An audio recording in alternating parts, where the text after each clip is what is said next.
Jake Hatch of Locked On Cougars covering all things BYU.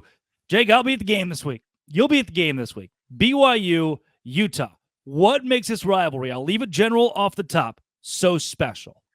The fact that it literally exists 24/7, 365 around these parts. It's one of those rivalries, much like many of those ones in the Deep South we talk about all the time, that people just live, eat, and breathe it every single day. And it's in every facet of life here in the state of Utah. I grew up here. My best friend in junior high school, Drake, is a dyed-in-the-wool Utah fan. I grew up a BYU guy. You should have heard some of the arguments we had in junior high, just bickering back and forth about this rivalry. And that's just a microcosm of what this rivalry is. It literally splits families. It is so unique in how it dominates every facet of life here, but it extends itself to the dominant religion around these parts, the Church of Jesus Christ of Latter-day Saints. It obviously involves a state school against a religious school. There are so many different facets that it invades, but it is in every facet of life in the Beehive State.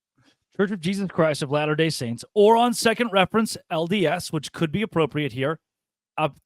Moving forward, for sake of brevity, that's where I'll go. But that is such a big part of what I've found going to Provo or going to Salt Lake City, is that buried deep within this rivalry, there is an entire faith aspect that so many schools or rivalries miss out on. And by the way, one of these isn't an inherently religious institution. It's just the fact that the LDS community runs so deep with both universities. How much truly is that at play when these two teams meet on a football field?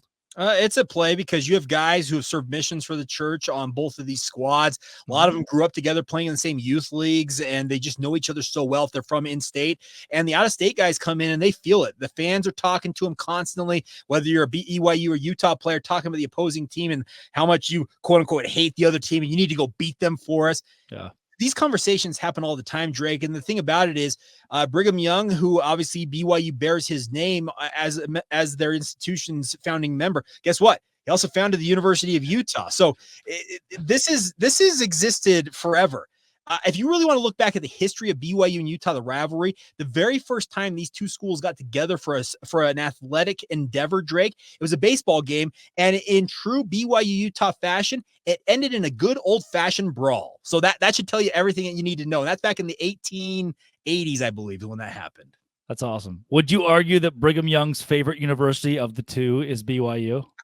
Well, he's got his name on the university. That's great.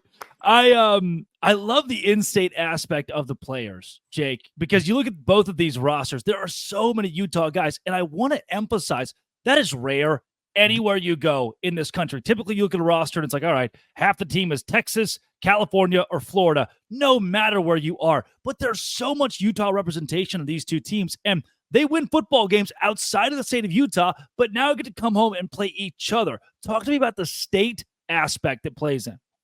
There's family pride at stake that obviously you're putting on for your university. And like I said, a lot of it's baked into the fact that you either grew up in a BYU family or a Utah family, maybe a blended family. Some of them are Utah fans, other ones are BYU, and whichever side you pick, you're putting on for that school, but more importantly, your family. This is a state, Drake, that we're very family oriented out here. We traditionally have very large families. And the thing is, people love being from Utah. There is it's a little brother syndrome, as it were, like a persecution complex as well, maybe in the state of Utah, where it's like Utah against the world. But the state of Utah loves to represent itself on the national stage, and this rivalry is one of the best opportunities to do that. Now, would I have liked to seen this game maybe in a more prime spot TV-wise rather than it being 10:15 Eastern time on a Saturday night? Sure. But there's going to be people who will say, oh, BYU Utah, they're playing. I'm going to stay up for that game because they know the history of this rivalry and they want to see how these two do battle. Yes, it would have a lot more luster on it if Utah were not on a 4-game losing streak. But this is a rivalry that these two schools and the players that play for them want to put on for their state, want to put on for their family, and more importantly, they just want to put on a show for the nation. Jake, had you told us preseason that BYU would be a top 10 team going into this game, you would certainly think Utah was there too, or within the region. It created maybe the biggest matchup in the nation this week with College Game Day on hand, but Utah somehow didn't hold up their end of the bargain, and now BYU is favored on the road. Hey, yes, on that part. So you remember the preseason predictions for the Big 12, right? And Utah was number 1. I do remember those. Yes, Jake. BYU's number 13. Yes, I remember those. You know where these two schools are this week? No way. BYU's number 1. No way. Utah's number 13. So there you go. Oh, that is great. I too didn't have faith that BYU would be at this level, and no one did. No one did. 6-6 was my prediction, and many BYU fans have been like, you know what, 6-6, cool. We went to a bowl game. That was the metric that you and I even discussed preseason that Kalani and company needed to hit, and now they are in the top 10. Jake, nationally, is this one of the more underrated rivalry? We talk a lot about like a Wisconsin and Minnesota. Those are two different states, and they don't have this on the line. Should we be talking about it more? Yeah, I believe so, but like I said, I'm biased. I live here in this state. I've lived with this rivalry my entire life. But I think the biggest thing that held it back, Drake, was the fact that it was in the WAC. It was in the Mountain West. BYU was independent while Utah was in the Pac-12. I think the fact that this is now maybe, well, I believe it's the best rivalry in the Big 12, and this is a league that is starting to garner more and more eyeballs as they continue to kind of beat the crap out of each other every week. This rivalry, I think, is going to take on a newfound respect nationally as these two teams play at the highest level of football now in the Power 4 rank. So, yeah, I feel like it's been underrated for quite some time, but I think given the time and obviously the platform that this will now give them in the Big 12, you're going to see a new, I think, era of how cool and how, I guess, big this rivalry ends up being registering nationally, because I really do think that these are two teams. They legitimately despise one another in many respects, and they want to get after one another on every single level. And the fans do it better than almost anybody out there, maybe outside of Auburn and Alabama fans. But it really is a rivalry that has been highly, highly underrated for years. And I'm hopeful that in the next 2 to 3 to 5 years, we're going to see this rivalry take on a whole new shape, and the national media will pay more attention to it. Yeah, Jake, I do believe it's the best rivalry in the Big 12. It's in-state, and it's as heated. Not only is it as heated as it is, but to me, you've seen a history of two schools who have been underrated overall on the national scale. They were so long that the state of Utah did not have a power program based on conference affiliation, yet still one of the two schools would be ranked, or both schools would be ranked. There'd be a way in which one team had some national twist to it to where everyone was paying attention to the Holy War, and that is what's put it at such prominence.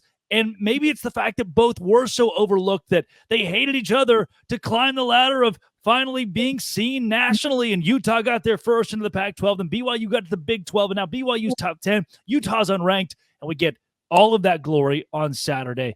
Jake, I can't wait. I'll see you there. Yeah, absolutely. Yeah. We got tailgate going on just down the street, so I'm going to have you stop by and say what up, all right? I love it. I will be there. My flight leaves Saturday morning from Savannah, Georgia at 6 a.m. Yeah. How long are you on the ground for then, all told? I will land at like 10 a.m. Okay. So I've got a full day of just nothing but BYU, Utah, Holy War, from pig bus to church. I'm sure they'll have some sort of service pregame somewhere, and I'll find it. Post pig bus, I'll probably need it. Jake, where can folks who want to find more of your work go?